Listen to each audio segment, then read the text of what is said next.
se isso tudo tem que ser maior ou igual a zero, então nós podemos escrever assim, ó, x mais y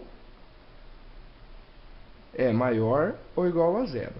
Ou, equivalentemente, o y é maior ou igual a menos x. Tá? Então, a condição para que isso daqui, dentro do radical, seja maior ou igual a zero, é que o y seja maior ou igual a menos x. Ok? Então, bom, agora nós vamos escrever então o domínio. Então, o domínio dessa função, ele seria os pares, né, x e y, pertencentes a R2, tal que o y seja maior ou igual a menos x. Ok? Então, essa daqui é a representação do domínio por escrito, né? Os valores que nós podemos jogar dentro do radical. São todos os valores de x e y, desde que o y seja maior que menos x. Então, por escrito, é isso. E, graficamente, como é que a gente define, né, esse domínio? Então, se for para a gente definir o domínio graficamente, nós vamos ter a seguinte construção. Ó. Vamos colocar aqui.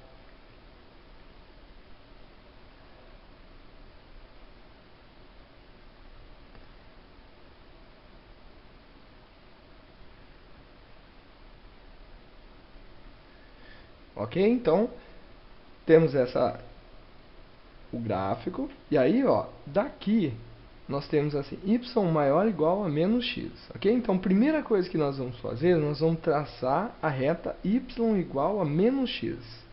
Tá? Então, essa reta aqui, ela vai passar... Deixa eu colocar ela de outra cor aqui.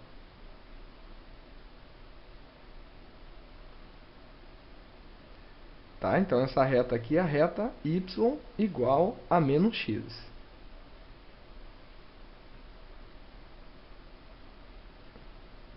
Tá certo? Então, só que a reta ela não faz parte do domínio. Então, nós vamos colocar ela pontilhada aqui, ó. Tá? Porque ela não faz parte do domínio. Só está aqui para limitar, né? Para a gente poder responder quem seria o domínio, né, dessa função.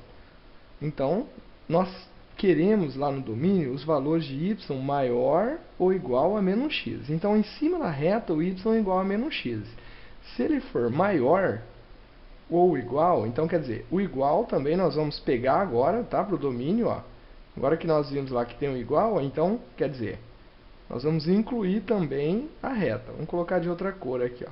Então, a princípio a gente não tinha. Agora vamos olhar no domínio, então vou incluir a reta e os valores acima da reta. Tá? Então, todo o plano acima da reta, tudo isso, né, faz parte da representação gráfica do domínio dessa função. Todos os valores que estiverem acima dessa reta. Tudo bem? Então, isso daqui seria a representação gráfica do domínio dessa função. Tá ok? Então, temos essa informação aqui, ó. Tá joia? Então, definimos agora a função e o seu respectivo domínio. Tá ok? Boa noite, Davina. Tudo bem? Tudo bem, José? Alguma pergunta desse daqui? Alguma dúvida? Tudo bem? Então, aqui nós achamos o domínio, que seria esse gráfico aqui.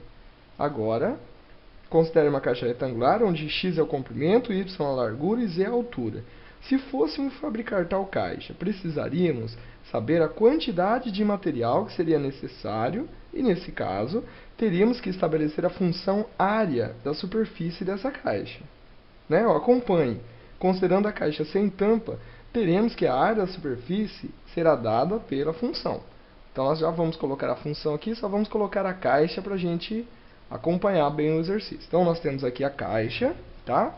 Então, ele falou o seguinte, x é o comprimento, vamos colocar o comprimento da caixa, x, comprimento, y, largura, e z, altura. Tá? Se a gente for escrever essa caixa aqui, então nós temos lá representado que a área, que depende do comprimento, da largura e da altura, é igual. Então, nós vamos pegar as laterais. Ó. Então, por exemplo, nesse lado aqui, x, z. Só que nós temos dois lados desse. Esse lado e o outro que está escondido atrás da caixa. Então, x, z. vezes 2, que nós temos dois lados desse. Esse lado aqui, nessa face da caixa, a área seria YZ. Só que nós temos essa face e a face que está aqui atrás. Ok? Então, também 2YZ mais. Então, nós já pegamos esse lado e o outro, esse e o outro, e agora nós vamos pegar o fundo. Tá? O fundo, se a gente observar, ele tem X vezes Y. E só tem um fundo, não tem a tampa. Tá? Então, aqui nós vamos colocar X vezes Y. Ok? Então, esse daqui seria a nossa área da caixa. Se nós quiséssemos trabalhar com o volume da caixa, tá? O volume, ele também depende da largura, do comprimento e da altura. Tá? Então, o volume seria x vezes y vezes z. Então, tanto a área total da caixa como o volume, eles representam funções de duas variáveis. Desculpa, de três variáveis, né? X, y e z. Ok? Então, aqui nós temos esses exemplos aqui.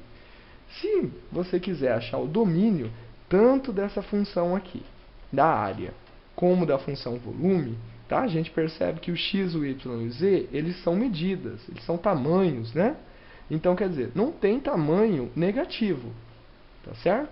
Então, o domínio, nesse caso aqui, tá? Tanto para a função área como a função volume, tá bom? Ele seria lá x, y, z, pertencentes a R3, tal que x é positivo, y é positivo e z é positivo. Então, esse daqui seria o domínio.